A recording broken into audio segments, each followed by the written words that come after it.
Oke teman-teman, ketemu lagi bersama gue Jiki Tribal. Nah, di Ngojek kali ini gue punya tamu spesial nih. Tamu itu jauh banget. Brother, silakan perkenalkan diri dulu. Oke, terima kasih. Saya dari Labuan Bajo. Labuan Bajo itu berada di Nusa Tenggara Timur.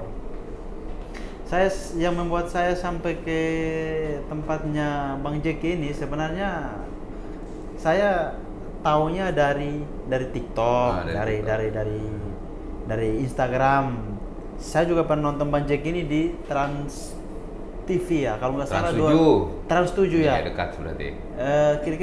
Kira-kira tahun 2017 18 ya, Iya, kalau nggak salah tuh Bang Jeki kita. Betul itu, betul Nah, banget. Waktu itu saya belum bisa cukur sih, tapi Iya. saya udah lihat nih ini rambutnya diapain ya.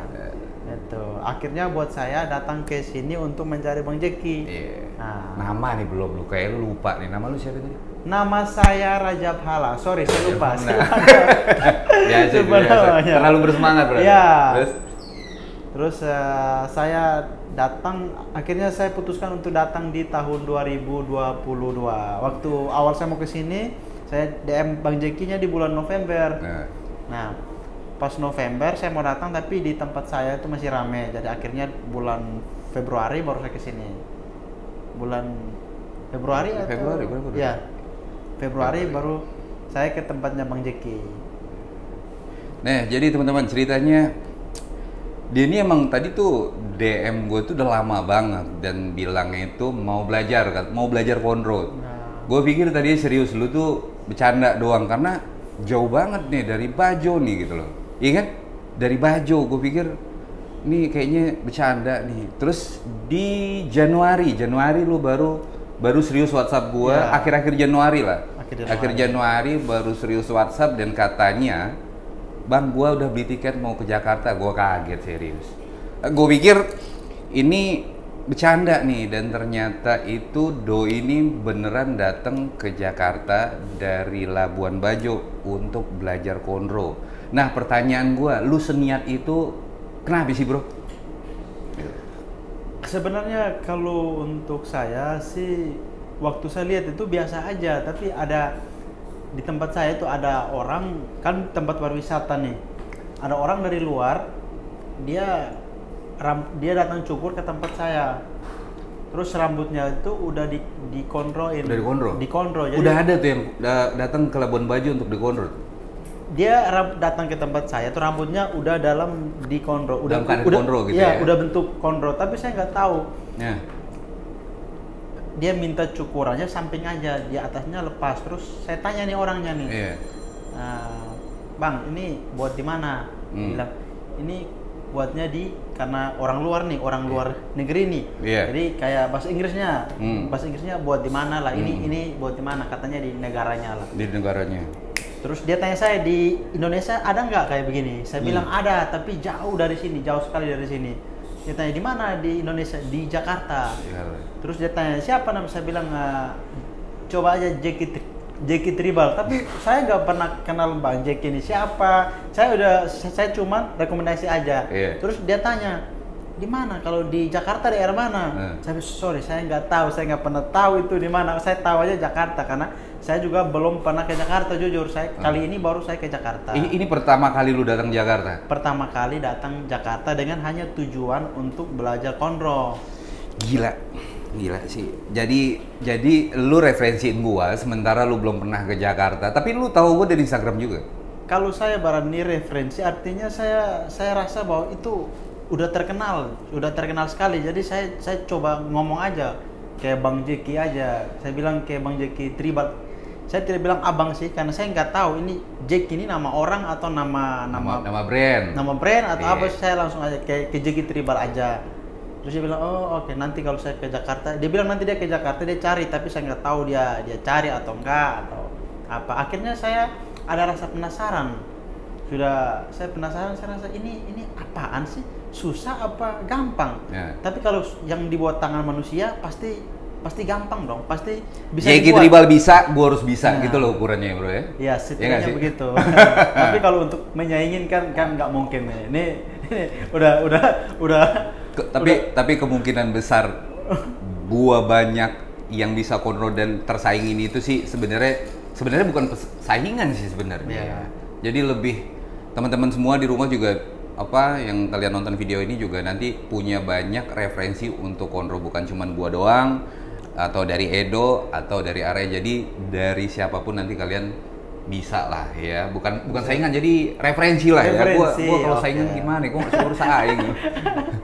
Nah, jadi teman-teman, si Rajab nih bisa disebut murid pertama di Bread House yang belajar kontrol, iya nggak? Nah, sebenarnya gue nih ini dadakan banget sih konsep untuk video kali ini. Itu karena gue kan lagi mau bikin hands on untuk 10 orang nih. 18 orang, sorry. Gue mau bikin hands on untuk 18 orang. Dan itu banyak banget ya pertanyaannya aja. Pertanyaannya itu adalah yang gue sendiri sih sejujurnya gue sebenarnya agak mau ngejawabin itu, gue gimana ya, rada ragu-ragu dikit. Iya, agak kadang-kadang tuh aduh, sebenarnya lu nggak usah tanyain itu sih sebenarnya menurut gue gitu loh. Pertanyaan itu adalah, Bang, gue langsung bisa nggak gitu loh. Nah, pertanyaan langsung bisa dan tidaknya itu sebenarnya gue pun kan mantan murid nih. Gue pun murid dan gue pun punya guru gitu loh. Bisa atau tidaknya kita itu tergantung dari kitanya sendiri. Kebetulan ada nih yang sedang belajar sama gue tuh, jadi gue pengen tanya nih, dan dia ngomong sama teman-teman sendiri. Nah, ya, pertanyaan gue, gimana perasaan lu waktu pas belajar konro? Karena kan yang pertama kali gue ajarin kan adalah parting ya, mengenalkan parting nih sama lu nih. Sebelum gue kasih tahu konro, gue perkenalkan parting dulu. Nah, setelah parting baru konronya. Nah, berdasarkan experience lu, pengalaman lu kemarin pas gua latih, gimana sih menurut lu, itu susah nggak lu belajar konro? Karena lu sama sekali ngepang biasanya dia nggak bisa lu. Yeah. Kalau dari Bang Jeki itu sebenarnya pertanyaan yang standar, tapi jawabannya itu tidak gampang-gampang, susah juga. Yeah. Sebenarnya begini teman, kalau kita mau belajar tentang konro, sebenarnya kita harus tahu dulu apa itu konro. Nah, ketika kita udah tahu konro, ya kalau yang saya tahu ya, yang saya tahu kan kepang-kepang biasa. Yang saya ingat itu sesimpel itu aja. Kan cuma kepang-kepang doang, pasti saya bisa dong. Yeah. Nah, ternyata pas ke sini saya diajarin parting, saya parting aja nggak bisa, nggak nyambung, beda sama kita di barber. Karena saya ini kan barberman juga, saya juga bisa cukur.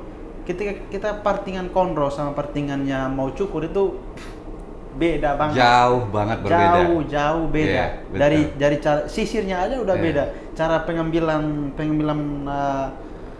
lain rambutnya itu aja udah beda. Kita mau cari, kalau di rambut kan dicukur kan kita bilang section. Kalau ini nama apa, Bang? Parting. Sama itu juga ada section ya. Cuman yang gua ajarin kemarin itu murni untuk parting untuk konro aja gitu loh, bukan parting untuk potong rambut. Nah, cara pengambilannya sama tapi. Iya. Cara pengambilannya sama. Nah, terus waktu parting aja saya belajar itu kira-kira berapa lama ya, kira-kira hampir setengah hari, 3 jam 4 jam buat parting doang. Tapi saya rasa kayak ini kayak susah sekali, kayak susah banget gitu. Tapi saya ingat lagi, ngapain saya jauh-jauh di sini hanya untuk nyusahin diri, pasti saya bisa dong. Akhirnya saya motivasi diri sendiri untuk bisa. Nah, setelah kita udah parting, banyak kita tanya, kita mau lanjut langsung konro atau gimana? Saya pikir parting saya sebenarnya belum menguasai full, tapi karena dengan waktu saya juga nggak lama di sini, akhirnya saya bilang sama Jeki, kita langsung konro aja, langsung belajar konro. Biar nanti sambil kita jalan, pasti kita akan tahu bagaimana prosesnya. Masuklah di konro. Waktu masuk di konro, saya rasa ini lebih susah daripada kita mulai mencukur rambut. Tapi waktu Bang Jeki kasih contoh ke saya lihat itu simpel sekali. Tapi ketika saya praktek saya rasa kok kayak pengambilan sisi kiri kanannya itu kok tidak pernah seimbang. Dan rambut orang tuh kayak dijambak, dicabut sampai gugur nih rambut palsunya ini sampai gugur. Saya sampai bingung loh, kok saya pakai cara apa kok bisa gugur semua. Nah, tapi dengan itu saya tidak putus asa juga. Waktu di barisan pertama itu saya rasa kayak mau berhenti aja nih. Saya rasa kayaknya saya nggak bisa nih. Tadi ya lu menyerah Iya ya? kan, karena saya rasa kayak susah sekali ya waktu pengambilan rambut di kiri kanan untuk dikepang itu. Iya, dikepang. Untuk ditemuin yang di tengah sama kiri kanannya. Tapi itu dari niat aja sih. Iya. Saya ingat lagi, saya kan tujuannya ke Jakarta itu harusnya saya nggak kesini juga, mau ngapain di Jakarta? Iya. Liburan ya ke tempat lain aja. Hanya tujuan utama kan Konro. Jadi saya harus tahu nih, saya harus tahu nih. Di hati saya itu saya harus tahu, kayak ada dorongan dari dalam jiwa sendiri kalau kamu harus bisa. Akhirnya saya bisa. Saya coba pertama di baris ya Bang ya. Iya. Di baris pertama itu agak parah sampai gugur semua rambut. Kedua, saya udah mulai bisa cabut. Pertama tuh nggak bisa cabut sama sekali tuh. Saya angkat satu, saya tarik tuh. Ikut semua. Itu semuanya ikut, kiri kanannya tuh ikut semua. Terus bukan dicabut itu, ditarik. Saya tarik aja dari dalam. Saya tarik dari dalam karena memang tidak sesimpel yang kita lihat sih, tapi tidak sesusah juga yang kita takuti sebenarnya. Betul. Akhirnya yang kedua mulai dapat untuk dicabut atau di pengambilannya udah mulai dapat, ketiga keempat akhirnya saya buat itu waktunya ya 4 jam kalau nggak salah untuk hari pertama kira-kira. Dan akhirnya satu kepala itu selesai. Dan saya lihat ke Bang Jeki, saya rasa kayak Bang Jeki ini luar biasa ya. Akhirnya kok saya bisa tahu gitu, kok saya bisa Konro ya. Padahal dari tadinya itu kayak di awal itu susah banget. Mau mulainya itu kayak susah banget. Tapi ketika udah jadi, saya rasa kayak saya bangga.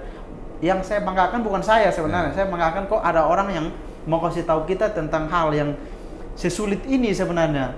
Tapi ketika saya belajar, besoknya lagi saya belajar lagi, mulai udah tahu bagaimana cara pengambilan, terus di support terus oleh Bang Jeki, ada Bang Edo juga, ada Bang Arya juga, sama si teman-teman yang lain. Mereka bilang, Bang pasti bisa Bang, jauh-jauh ke sini mau kenapa nggak bisa? Nah itu contoh dari saya. Apalagi kalau abang-abang yang mau latih Konro di sini, waktunya itu cuma 1 hari. Itu Bang Jeki juga belum tentu mau open lagi sebenarnya untuk hands-on. Ya untuk hands-on lagi, mungkin privat nanti. Tapi kalau untuk abang-abang yang mau belajar Konro dasar, itu abang harus benar-benar punya niat sendiri. Dan ketika kalau sudah mulai dan rasa seperti tidak bisa, harus saya sarankan pakai motivasi saya, yaitu kenapa mahal. Yang pertama kenapa kita harus ke sini? Kenapa lu harus ke sini? Nah, gitu yang kedua, ingat kamu sudah bayar. Jangan bayar itu sia-sia. Jadi apalagi kalau kamu bayarnya mahal, kalau di Jakarta itu saya rasa 100.000 itu mahal sebenarnya. Apalagi bayarnya berapa Bang kalau hands-on? Kalau hands-on kita bayarnya 550. Nah, 550 itu coba bayangin, kalau 550 itu hitung 1 sampai 500 aja lama. Jadi kalau udah dapat udah bayar 550.000, itu sebenarnya biaya kalau dibandingkan sama ilmunya itu nggak dapat. Sangat murah sekali. Nggak dapat apa sebenarnya. Jadi dia nih baru belajar, istilahnya itu belum selesai, dia udah dapat orderan di Labuan Bajo. Sudah ada yang booking untuk di Konro. Dan itu lu mau kasih harga berapa di sana? Itu kalau karena saya saya mungkin sekitar 300-400an. Beda 50.000 sama Brand House, kan gila ya. Harga cukur lu berapa aja? Harga cukur cuma 40.000. 40.000. Harga Konronya 300.000. Jadi bisa kita sebut tuh 1/7 lah ya. Lu Konro 1 orang, lu Konro 1 orang sama dengan lu potong rambut 7 orang. Jadi sebenarnya ini tuh makanya gue tuh jujur kenapa gue pengen banget nih teman-teman, ayo kita belajar Konro. Di sisi lain memang gue berkempen Konro ini tuh jadi salah satu hairstyle di Indonesia, dan salah satunya juga itu akan menambah pemasukan teman-teman, dan kita bisa mengadakan battle Konro seperti di luar negeri. Itu cita-cita gue gitu loh.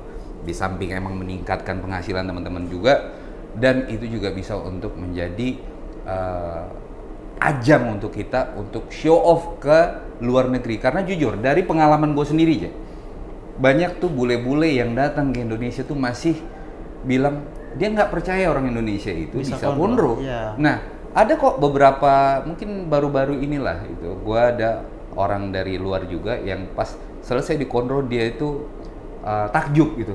Gue nggak nyangka di Indonesia bisa, dia bilang bisa itu sebagus masih, ini gitu. masih sampai saat ini. Itu gue alamin mungkin di 2003 kali. 2003 gitu coy, itu tahun berapa itu? Iya makanya gila bener. Jadi makanya buat teman-teman kalau memang istilahnya kalian ragu gue bisa atau tidak, pertanyaannya adalah dikembalikan ke diri kalian sendiri. Ya, seberapa besar kemauan kalian? Bener nggak sih? Jadi itu poinnya, betul, ya kan? Betul. Di samping memang istilahnya ini memang sesuatu yang baru dan memang lu nyukur aja lu bisa belajar, masa konro nggak bisa? Iya. Gitu loh. Jadi ini sebenarnya kalau menurut saya yang saya lihat ini hal yang bukan gampang sih, tapi sebenarnya bukan hal yang susah juga sebenarnya. Tapi kembali kepada kita mau belajar itu benar-benar mau belajar tidak. betul. Soalnya keinginannya. Iya, keinginannya. Lu serius mau belajar nggak? Iya.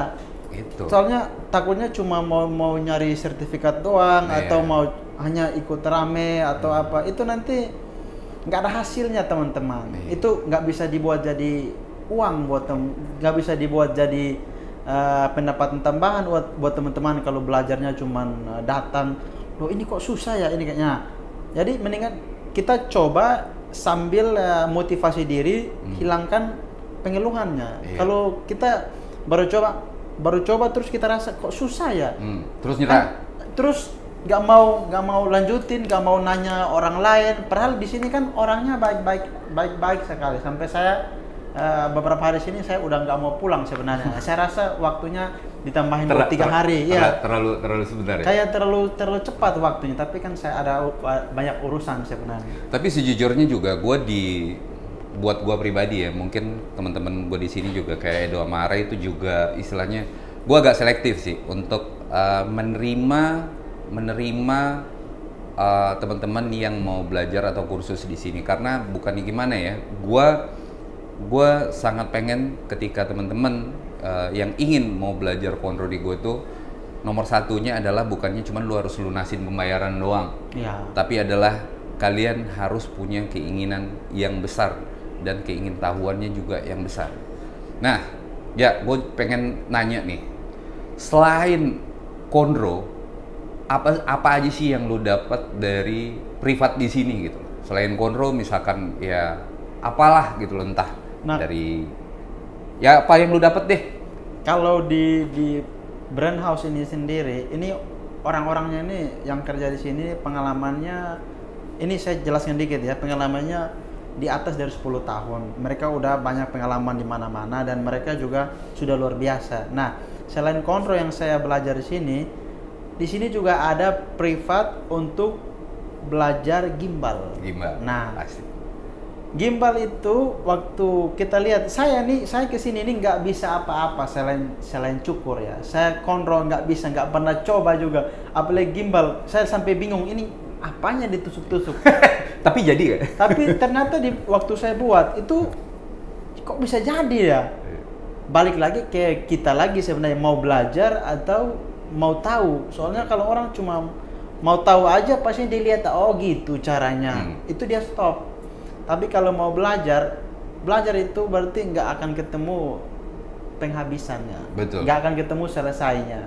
Ketika saya udah tahu gimbal nih, pasti saya mau belajar lagi gimana yang lebih rapi, itu saya kejar terus sampai benar-benar saya rasa bahwa ini sudah seperti yang standar sebenarnya. Tapi kalau kita cuma tahu kayak konro juga teman-teman, kalau konro kita udah tahu satu garis, kita udah bangga, itu memang boleh juga. Tapi jangan pernah berhenti untuk belajar. Nah di sini selain konro, gimbal juga. Mungkin kedepannya Bang Jeki mau buka untuk private cukur atau apa, itu nggak tahu kedepannya. Saya berharap itu juga bisa ada di sini. Amin.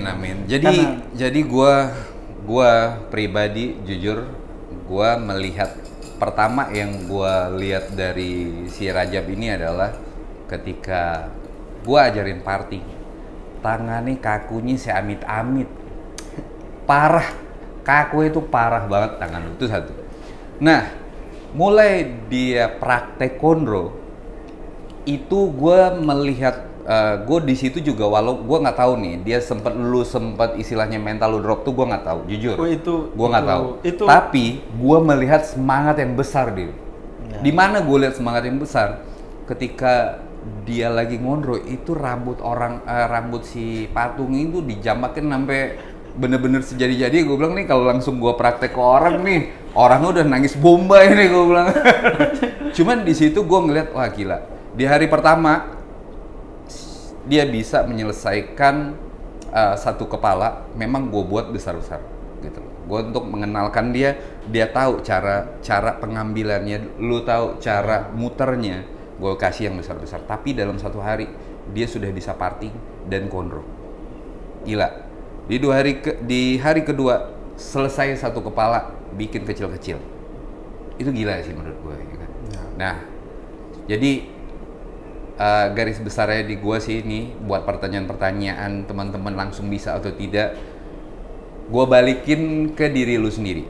Seberapa besar keinginan lu untuk belajar? Karena kayak gimana pun gua ngajarinnya, tapi kalau keinginan kalian itu tidak sekuat dia nih, ya Allah walam lah gitu loh ya kan.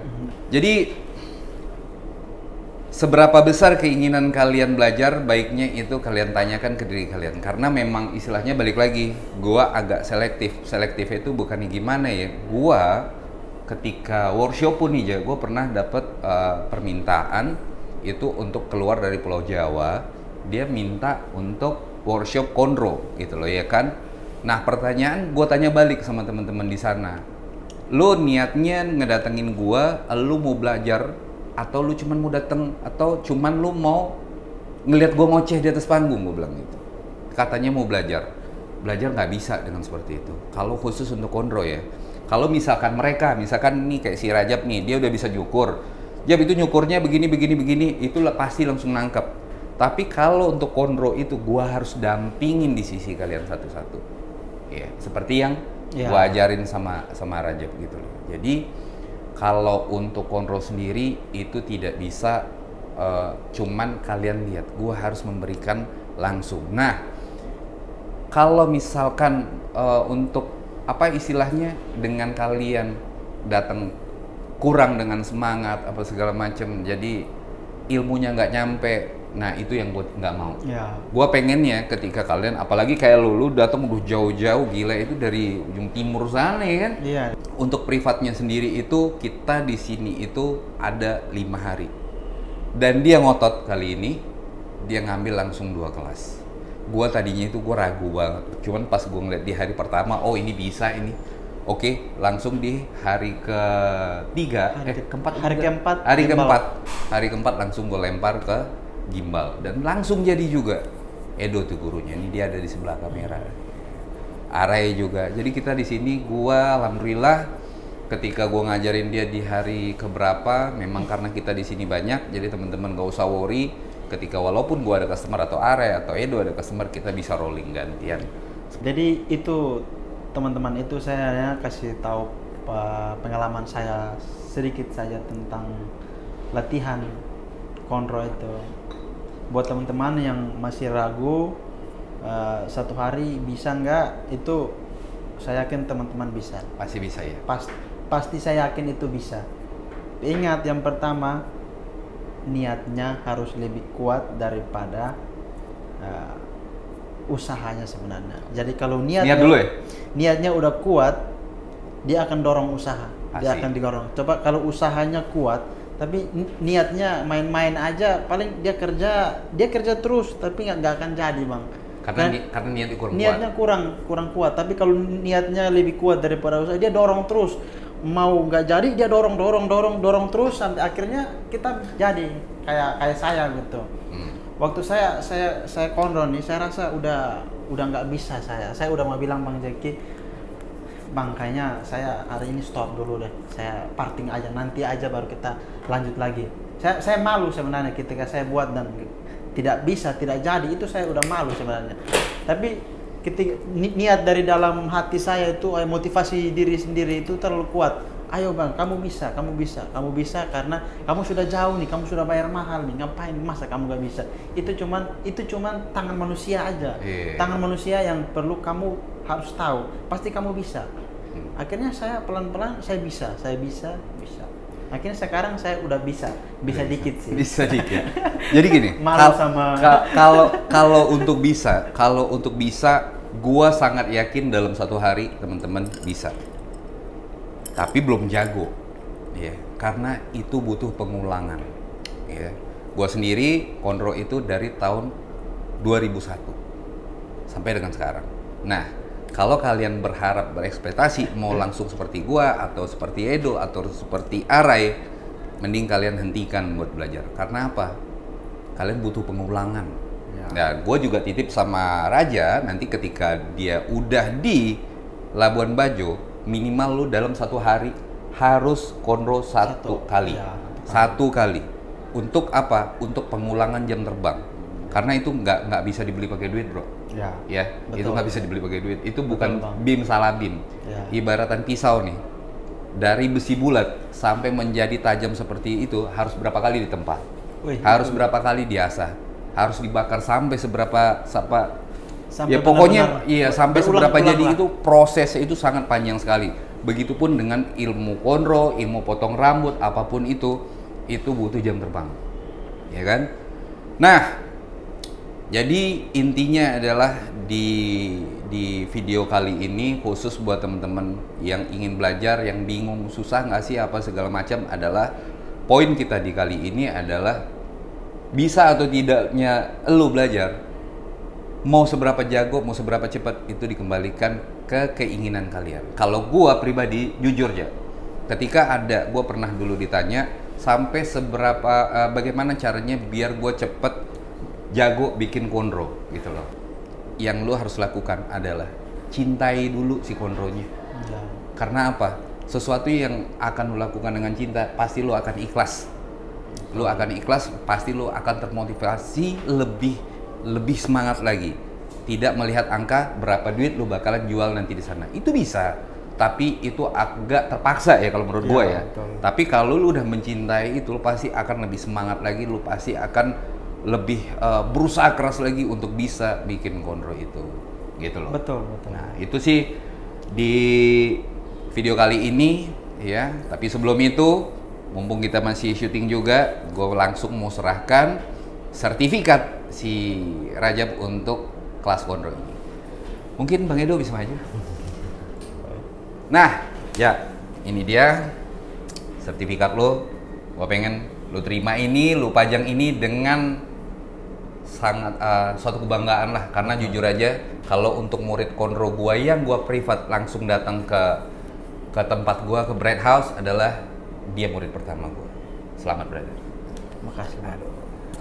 Semoga nanti di Labuan Bajo orang-orang segera mengenal konro dan menjadikan konro salah satu menu di barbernya. Lu juga bisa sharing sama teman-teman di sana ya, dan menjadikan pionir di Labuan Bajo. Ya? Ya. Siap. Thank you, Jack.